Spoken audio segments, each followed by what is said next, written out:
Now we really like to welcome, we are glad to welcome Christoph Hinske. Hinske, I'm sorry. He is Associate Professor in SAXION University of Applied Science in the Netherlands. And his contribution to storytelling about circular design are pictures, respectively a comic, and which is summary of the important ideas of the forthcoming book, The Impossibilities of the Circular Economy, separating aspirations from reality, to the published by Routledge. I thought I hope I said it right. I'm always also confused. Taylor and Francis. You correct me in your speech.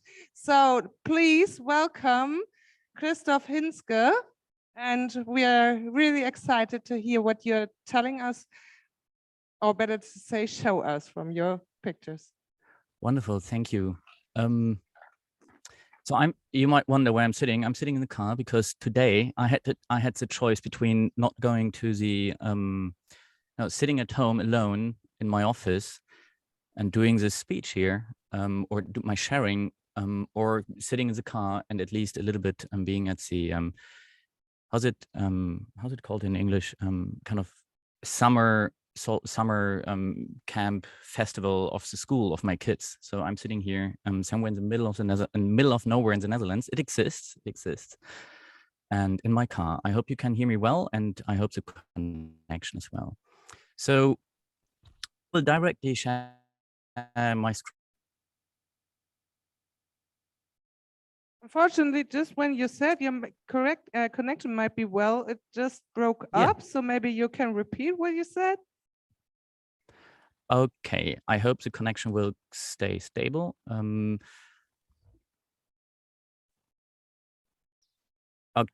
Hello, is my connection still unstable? I think you shouldn't talk too much about connection, because every time you say the word, it breaks up. But okay, you know what? So now, but we see you, and I give you a hint if it's not working. Okay. Okay. If the connection stays bad, then I propose that we just don't do that. And well, I would record a video and kind of share a video, and then also comic, and then people can see it afterwards on your website, perhaps, because telling a story with this interruptions isn't that really fun. At least that's what my kids would say. Oh, it's working really good. Okay, perfect. Good. So I will start. So I'm a co-editor of the book, The Impossibilities of the Circular Economy, and it emerged out of this idea of, is it really true that all those promises that are being done by the circular economy design and the circular economy, well, paradigm or idea, that this actually can work? And so we wrote this book. It's 42 authors, and it will be published open source in 2 months. It will be out with Routledge and Taylor Francis. It's a kind of peer-reviewed scientific book. And so we decided science can be boring, but it's a too important topic to not make it fun, because it's a really fun topic as well. So we decided to team up with an amazing artist, Virpi Oinonen from Finland, to create this comic. And you can find it on the website.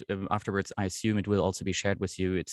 You can download it from the internet and then use it for your own purposes. So, but without further ado, let's start the comic. And give me a second. And whenever there was a too long gap because of the connection, just let me know. Here we go. I hope you can see my screen well now and really big. So again, the Impossibilities of the Circular Economy. That's not a comic. This is just giving credit to all the amazing authors who did this. This is 43 authors from all around the world, from Bangladesh, Norway, Poland, United States, Belgium, Netherlands, looking at the impossibilities from angles of culture, religions, spirituality, system science, complexity science, physics, chemistry, politics, etc. And that's basically, well, that's the whole gang, as I would say. And starting with the comic is, well, I don't have to tell you, circularity is a really hot topic. Well, but we think, oh, by the way, and the book is being supported by the German government. So by the German Environment Agency funded the book, not the comic, but the book is was issued by the German Environment Agency, the Umweltbundesamt. So anyways, so circularity is a hot topic, we know that. And what we start to see, there's actually a huge divide between natural scientists and social scientists. So let's say the economic world, the business world, and natural scientists. The natural scientists being kind of the party poopers here, and the economists and those people more in the economy and the business say, well, I mean, there's this infinite possibility, and circularity is the answer to everything, and especially to climate change. Well, might be. And actually, Lucas, there's a wonderful, I thought you were perhaps a son of Reinier de Maan. It's a colleague here from the Netherlands, a retired scientist, which is this picture based on. So whenever you see at the bottom there, you see those little names, this is then always referring to an article in the book. Yeah. So in this comic now, in the next slides, we will a little bit try to explore those arguments on the one side and the other and what it tells us. So on the one hand, the lure of circularity is like really strong. It's this thing of, well, waste becomes a resource and it's boom, magically ceases to exist. And what's really interesting, I worked a lot with consultants and also people in the sustainability development of companies, and so they say, well, our employees are not anymore allowed to use the word waste. Everything is a resource. And I say, well, interesting, apply that to the food sector. Well, okay, good. So might be, well, let's dive deeper. So the economy can keep on growing since the growth is green. That's kind of the promise of that. And it's also, which is, I think, great, business can actually profit from being ecological. Well, absolutely. And I want to be really clear with this book, and I think every single author in this book, and also we, the editors of this book, it's 4 different editors from Germany, France, Indonesia, and me. We love also the promise of the circularity. However, I think we have to stay within the physical realm that the universe gave us, which is especially, for example, the laws of thermodynamics. I will come to this in a second. So the current concept has, I will stay with me. The current concept has, I think, massive flaws. For example, well, just basic plain science. For example, energies and materials. And because we have to be clear, it takes a lot of energy and materials to reuse materials. Well, that's an irony, but it's true. Because perpetuum mobile does not exist. Whenever I transfer energy, when I transfer material or energy, which is energy, when I transfer energy into a different state, I have to add energy and materials. So it's also worth remembering that especially in a high-tech society, a lot of materials these days are alloys and blends. So it's very energy and materials intensive to separate these. Well, now you could say, well, but in the circular economy, all energy comes from renewables. Okay, but in theory, yeah, but in reality, no, since we do not have enough natural resources to build the infrastructure at speed and scale. I mean, we're not only talking about Germany, we're talking about the globe, emerging economies, etc. And I mean, Germany is back in that. And because renewable infrastructure does not just magically materialize out of thin air, somewhere the raw earth, etc., has to come from. And we need tons of materials to build a renewables infrastructure. And at time, if we take it serious that we have 10 to 15 years left, well, I don't know if we would make it. Anyways, I'm a bit cynical here to provoke also. No? So in some materials are really hard to access.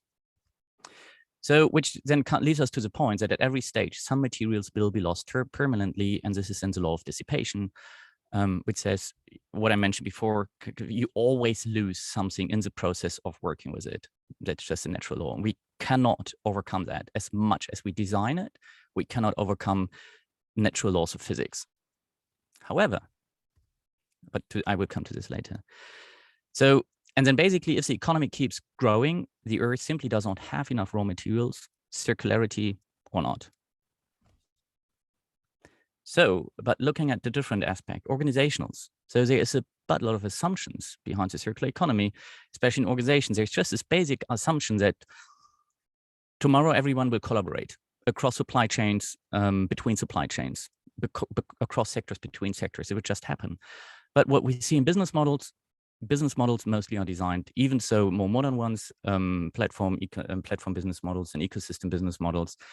It's about, well, share my information. Well, it's still kind of my competitive advantage. Organizational models, informational sharing, kind of the bonus very often depends on knowing more than others. And share information, what we often hear is, well, it's not my authority. So those are those cultural belief systems that are, we think, a strong hindrance of really implementing the circularity at the speed and scale that we need. Well, and the silo issue is also a problem even in academia. Physics don't really talk to economists, and biologists not to physics and economists. So it's, even so we have all those fancy words of interdisciplinary and transdisciplinary. Yes, I completely agree. It's fundamentally important, but we do not have the same language. We talk about the same, but so it's really, really, really difficult. Well, it's not impossible. And here I think design comes into play, but there's later. So politics, there's one wonderful article for Andran Luo, Freiburg University, wrote PhD on that, about the EU-China negotiations on circularity, which is like, obviously we agree on circular economy is really nice because we do not touch certain issues. For example, regions that we lose out, or industries that we lose out, or economics. Basically, and that's nothing new, since the Club of Rome 1972, and most of you probably know that, Donella Meadows, is at the heart of the matter is that, well, unlimited growth is not possible on a limited space. That's our planet. And it's kind of the elephant in the room of saying, well, we need a much smaller and regenerative global economy in order to keep our planet sustainable. And a wonderful colleague of mine once said, Christoph, you know what? Sending around shit in a circle, it's still shit. We have to let go of sending around shit in a circle, and much less. So toxic chemicals will never become untoxic. And actually getting rid of the concept of waste is also really important, because then I get rid of the concept that I'm also responsible for that thing that I have in my hand and put away. So in short, to be really provocative here, the circular economy concept has become misleading and potentially dangerous fluff. Well, should we abandon it? Absolutely not, because we think the answer to circular economy is circular economy.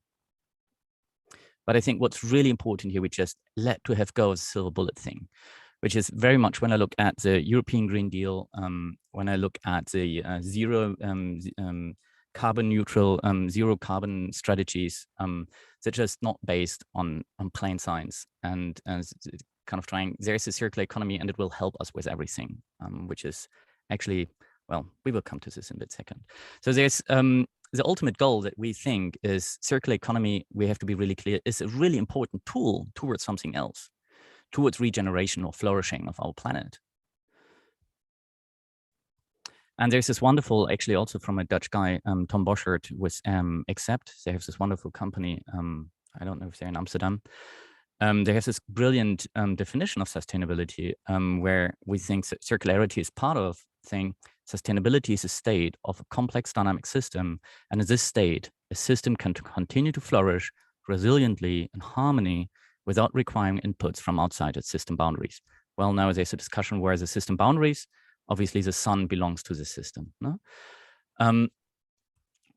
Because circular economy, we often forget something, or in the discourse about the circular economy does not, all the books that I read about the circular economy and circular design and an end, I've never read, little to nothing read about, what about gender issues? What about indigenous rights? What about culture? What about et cetera, et cetera?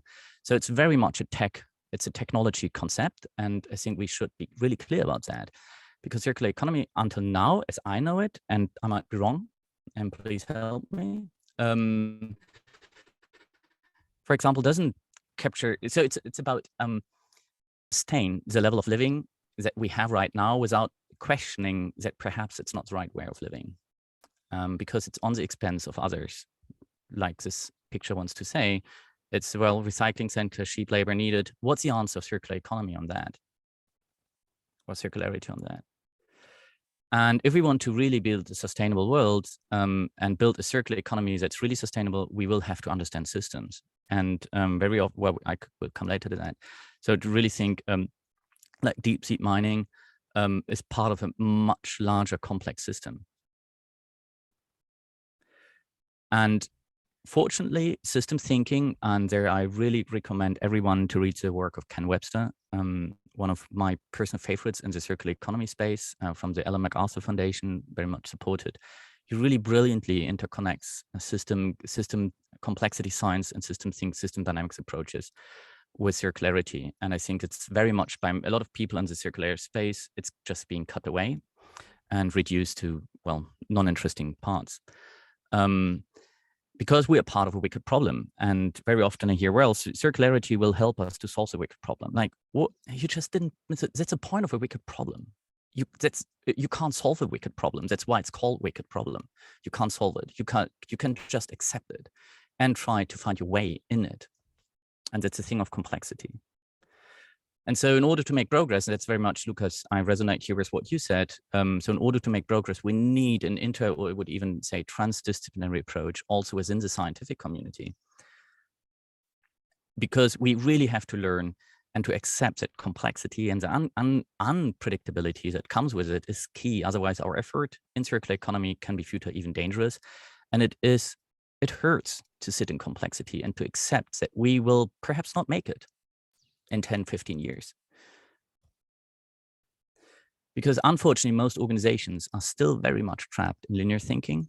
And then we open the door and say, oh my God, our concept just doesn't work. Oh, it was a plan, or it was a CEO, or it was a director. It was your fault. And for me, this is a highlight. It's actually the best picture of all. This depicts it, is that sadly, our current thinking on circularity is still based on 19th century linear models, not system thinking. And well, Mario Giampietro, Spain, wonderful article on that. That's for me the best picture. For example, if you think in terms of systems, you realize that you cannot ship trash to the other side of the planet and claim you've nailed recycling. And that's really interesting. I don't know if you remember that when suddenly China refused to take on recycling trash from the East Coast of United States. There was whole communities on the West Coast of United States. So California is the site. Were just shut down because they were sitting on the trash and just because they couldn't send it away anymore to China. Whereas it now sent to a lot of East Asia, Malaysia, Singapore, etc.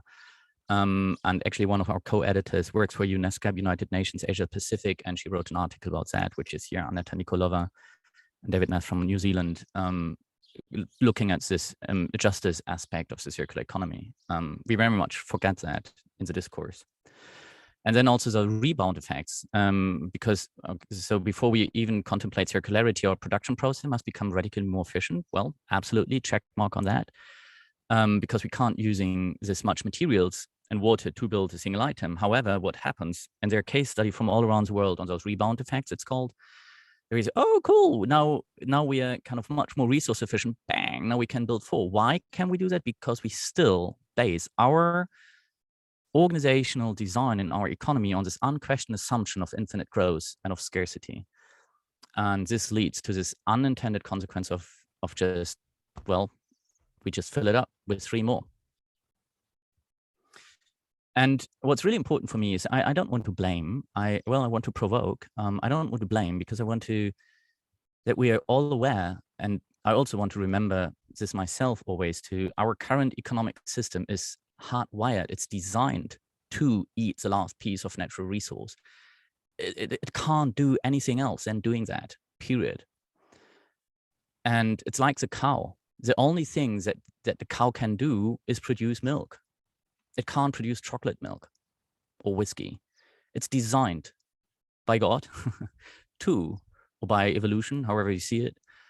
It's designed to produce milk. That's it. And there's nothing good nor bad in it. It's just, well, I don't like milk. I like chocolate milk better. Well, then, well, with the cow's a stupid example, I might not be able to transform it. Well, perhaps we here in the Netherlands, we might be able to do that.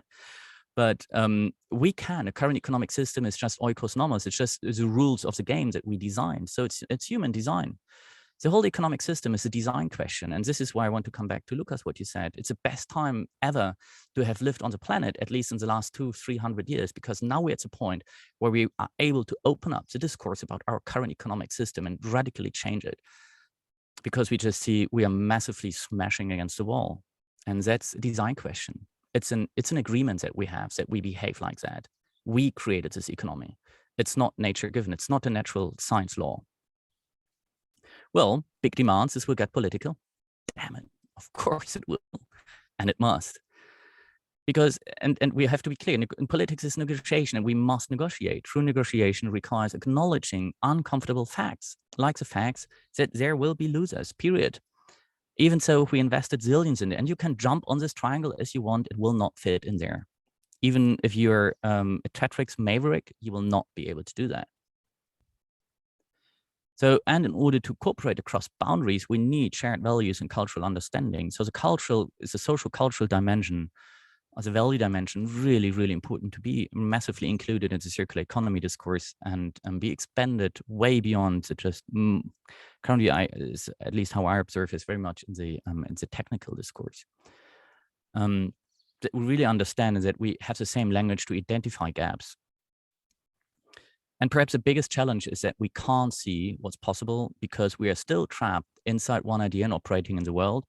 And it's really interesting. Oh no, this next slide. So it's really this linear thinking that we still have ingrained. And because we learn it from the kindergarten and school, we learn this linear thinking, 1 and 1 is 2, and 1 and 1 is never 5. And if you say 5, you're out.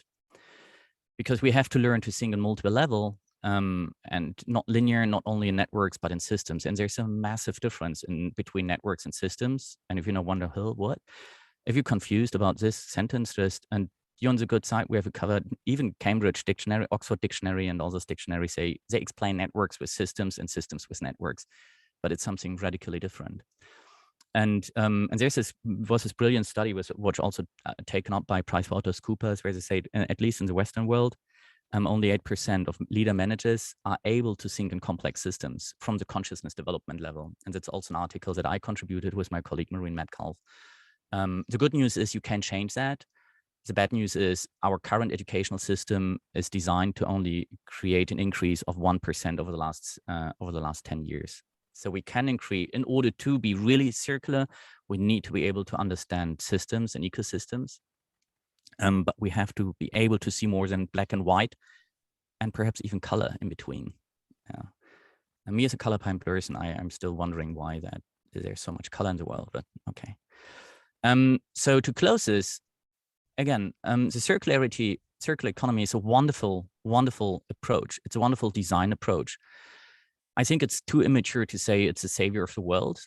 Nothing is. I think it's just plain arrogant to say. And dangerous. And it's, for me, the question of design of human agreements, not only design of products, but what is it, how do we have to design interactions in order to come to something that is really regenerative and helps humanity to flourish? And really to accept those really uncomfortable facts that are provided by physics and chemistry. And to close this here, well, there's one more slide with a quote. You can find it on the website. It will be probably shared with you on the website of this conference later. If not, find me on LinkedIn and in my LinkedIn profile. It's also, you can also find the comic. And I want to close here with a quote from Harry Lehmann, who was the instigator of this book, because the book is part of a series. It's a fourth now. It's the fifth in the series. We're now planning the sixth one on flourishing or equity. We still have to decide. So he said, we are in an excellent position to make the global sustainability transition a reality, as we have all the technological means we need to do so. So the question is, are we using them to build a sustainable future based on well-being or well-having? Thank you so much. And I'm looking forward to questions, and I will stop sharing.